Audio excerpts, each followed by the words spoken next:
واحدة اسمها ماتيلدا كانت دايما شايفة ان مكانها مش هنا، شايفة انها تستحق حياة فيها إليجنس ولكجري.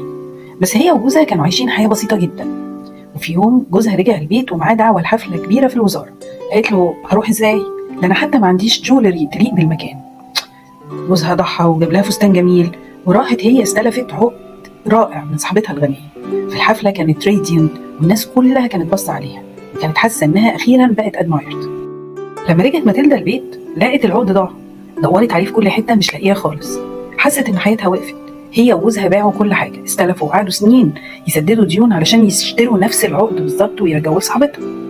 ماتيلدا اتغيرت، بقت مرهقه تعبانه، شكلها كبر سنين. بعد 10 سنين من هاردشيب قابلت صاحبتها وقالت لها بفخر: دلوقتي انا برجع لك العقد اللي انا اخدته، دفعت فيه ثمن كبير جدا، دفعنا فيه ثمن عمرنا.